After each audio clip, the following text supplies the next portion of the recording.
can feel something in the air. I can feel something within me. I feel like when Charles Fillmore said, I fairly sizzle with zeal and enthusiasm and a mighty faith to go forth and do what ought to be done by me today. I love that word, sizzle, right? It's like, oh, I can feel something happening in there. I'm sizzling with energy. I want everybody to be sizzling with that energy to go forth and do what is yours to do. As you know, Charles Fillmore, many of you know that he is the co-founder of the Unity Movement. And if you don't know him, he was saying this at 92 years old. In his 90s, he was still saying, with an unquenching spirit, I'm going to get up today and do what is mine to do today. I'm going to focus on this day. And if you've been feeling poor in spirit, if you've been feeling down about something, maybe it's just time to get a little zeal going, get a little enthusiasm going, a little, what did they say? I'm very enthusiastic. Yes, you are. Yes, I am. But why I'm so enthusiastic is because I know it's Spirit moving through me. It's not of my own doing, because when it's of your own doing, you end up oftentimes making mistakes. You oftentimes go down long roads that lead you nowhere. And I want to get back on track, right? That God GPS, right, Paul? God is my GPS. I've got to set the GPS by the fulfillment of my purpose in life. I want to set my GPS every day. I want to get up, remember my purpose, remember why I'm here, remember what I'm doing here, and then go forth and do it. I need to get on with my purpose. I need to give myself away to the world. And I need to know that no act, no matter how small it may be, is too small. All acts of love are the same in their effect. They all create miracles. As you know, Lily and I, we've been teaching A Course in Miracles for a long time. And a lot of the principles of A Course in Miracles are not only parallel, but very much the same as Unity Truth teachings or New Thought teachings. But the one that fits for today is this one. There is no order of difficulties in miracles. One is not harder or bigger than another because they are all the same. All expressions of love are maximal.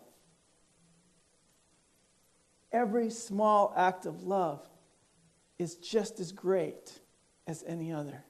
And it brings the same amount of light and love to the world. Every small act. Here's another thing it says about miracles. A Course in Miracles says, miracles as such do not matter. Wait, I thought this was A Course in Miracles. On the first page of chapter 1, it says, miracles don't matter. Oh my goodness, what am my brain starting to do loops, starting to melt down a little bit. What does that mean? Miracles don't matter. The only thing that matters is their source, which is beyond evaluation. So it doesn't matter what is yours to do. It matters who's pushing you to do it. What is the source behind it?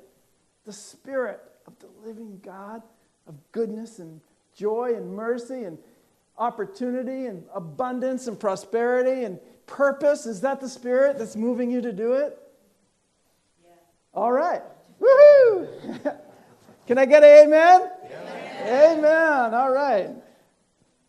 All right. So, it's beyond evaluation. No one can evaluate what is yours to do. No one can evaluate the miracles you are performing. Miracles occur naturally as expressions of love. The real miracle is the love that inspires them. In this sense, everything that comes from love is a miracle.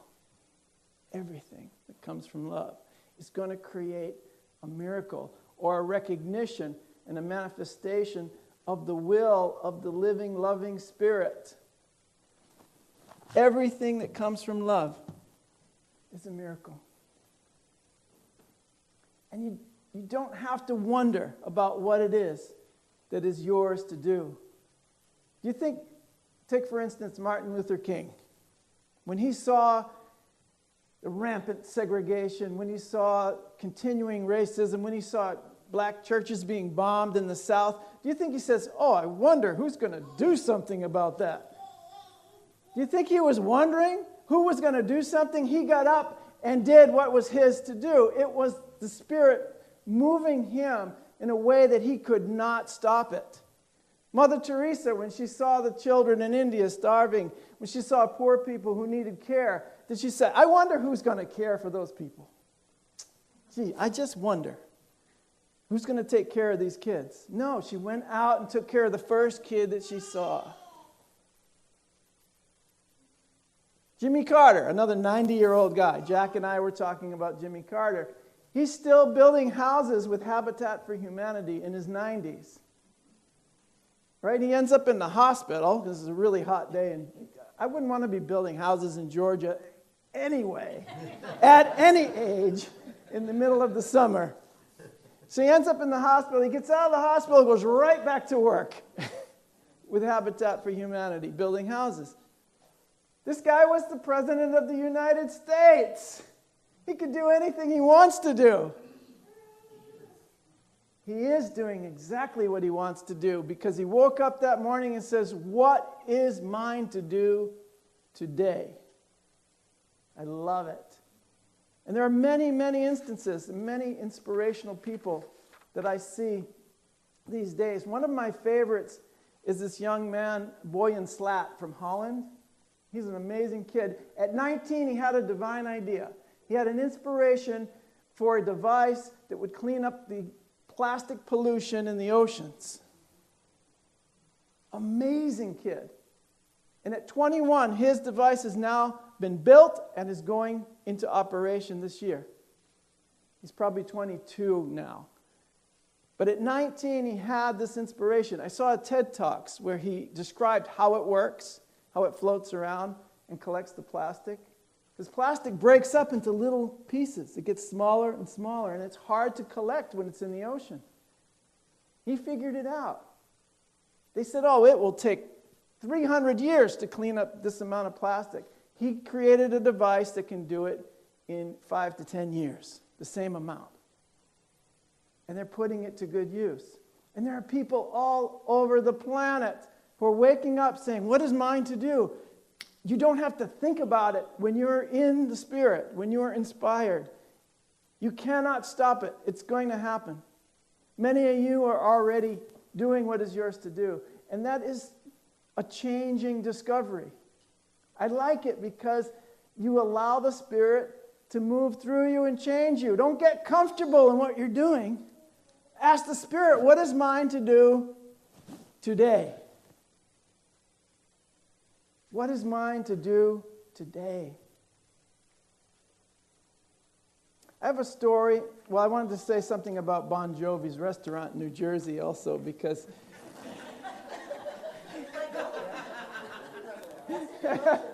because Lily is going to visit New York and New Jersey, and I hope she goes to the restaurant that Bon Jovi started because you don't need to pay for your meal. You pay whatever you want. There are no prices on the menu. You pay whatever you can afford, and if you can't afford anything, you can work in the kitchen. And you only have to work 1 hour, and you can feed your whole family.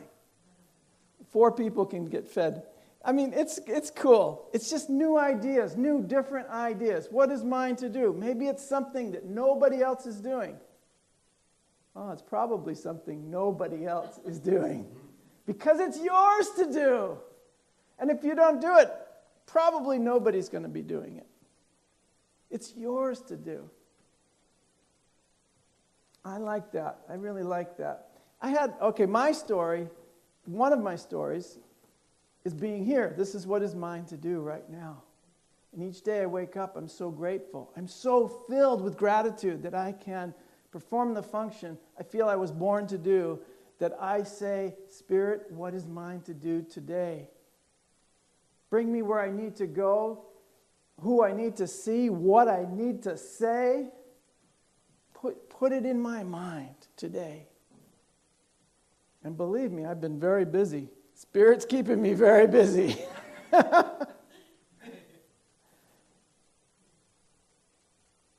One day, I'm going to tell you a story. When I was 19 years old, because I like that guy, Boyan Slat, inventing something when he was 19. I was going to college over here at Cape Cod Community College, and I was coming home from a rehearsal of a play we were performing there. And when I got closer to where I lived, there was cars lined up along the road. There was police and fire and people searching in the woods. And I thought immediately, uh-oh, the little boy that I lived with, my friend's son, must be him. He was a wild little 2-year-old. And so when I got back, sure enough, he was lost. He had been lost for 4 hours already, since 5 o'clock, 6 o'clock that afternoon. He had run off with his puppy dog, and they hadn't seen him. And so they called the rescue crew. Everybody was there from 4 different towns. Pretty soon the people at the Maritime Academy were called, so they got more people searching for him. So all of the people from the Maritime Academy were there as well, walking through the woods and searching. And they had by the time we got around to it, they had helicopters searching for this young boy. They had everybody. And something inside me said, you're the one who's going to find him. And something else inside me said, how can you think that? When there's 2,000 people out there, they have searchlights, they have freaking helicopters. Who do you think you are? So I said, all right, well, I know I'm going to have to do something. I got the family together and we had a prayer circle. This is my first prayer circle ever. I didn't know how to pray. I didn't know what to pray for. I just knew we needed to pray. We needed to turn to God. We needed to turn to Spirit. We needed to turn to something besides the searchlights and the helicopters. So we turned to God. And I went out searching for him by myself with a candle, not a searchlight. Something really interesting happened. The wind blew the candle out and I could see in the dark. Like a cat can see in the dark. It was very cool. So I could see better than if I had a searchlight. It was like there was a full moon, and there wasn't any moon that night. So as I got close to where I felt he was, and I saw a vision of him in my third eye. Have you ever just had a really clear vision pop into your head? I saw him sitting, he was lying there in the roots of a tree with his dog. I could see him right there in my third eye. And just then, a big cry and a beeping horns and everything, we found him, we found him. And the doubt came back to my mind. And I said, oh, I knew it. I wasn't the one. It wasn't me. I ran all the way back to the house, and they said, we didn't find him. It was a hoax. It was just a pile of clothes in the ground. They thought it was a child. It wasn't him. So by this time, the parents were very distraught. They really thought maybe they were never going to see their boy again.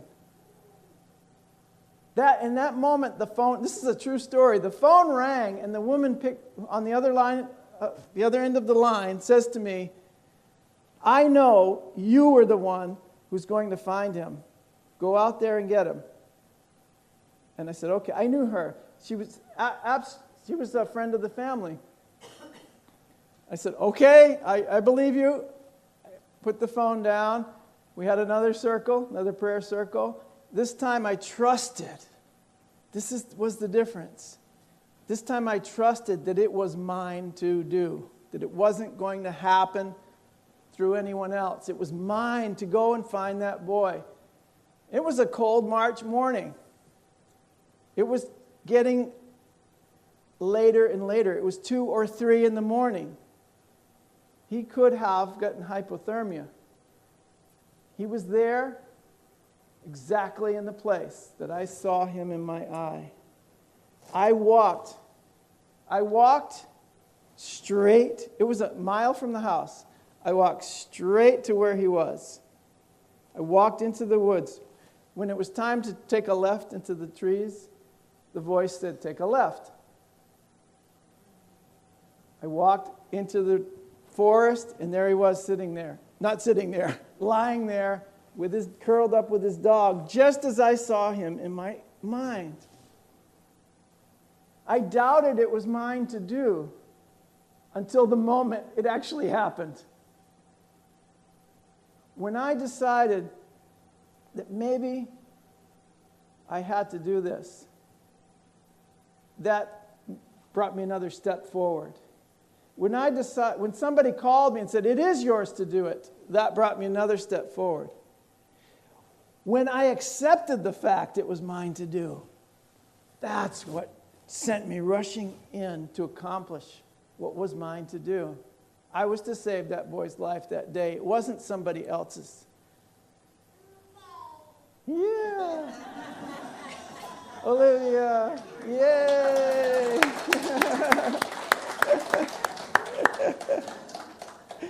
So there are many things that you will discover that are yours to do. You may doubt it at first, but you'll be like I was. You'll be like that young boy in Slat. You'll be like Jimmy Carter, Martin Luther King, Mahatma Gandhi, Mother Teresa, Jesus Christ. You will absolutely know deep down in your soul that that's what you are to be doing that day, that only you can accomplish that you were put here on earth to do that.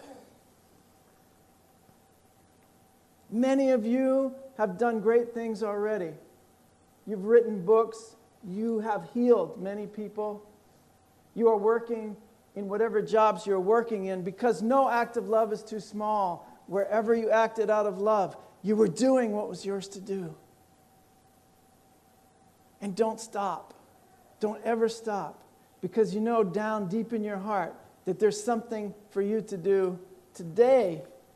Because life can be a great adventure of finding your gifts and giving them to the world. Some of the gifts you don't even know you have. You discover them along the way. One small act of kindness after another. What is yours to do is probably just the next right thing to do. And you know if it's right. You know if it's going to benefit someone. And you know when it's coming from your ego, when it's coming from a competition you want to win. I don't think those things are going to benefit you all that much. The only competition I want to win is over the state of separation from God, is over the state of mistaken idea that we are separate from one another. I want to experience the oneness in which we were born, in which we live. And the important thing is that you, too, spring forth with that zeal and enthusiasm just to do what is yours to do. Have faith. Have a mighty faith. And if you pray each day, each morning, if you get centered each morning, it won't be hard to figure out.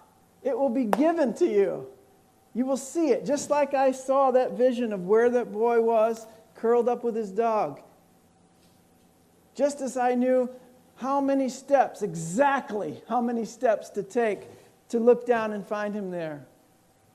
And I didn't even look down until I took the right amount of steps and felt his presence. There he was. This is how your life can be. Each moment, each step guided by Spirit. Each little thought, each word, each action, each loving deed, the next right thing to do is before you today. I can't tell you what it is for you, but you know it deep down in your heart. Just follow that. Follow that. And everything is going to be amazing because it already is. I love you so much. Thank you.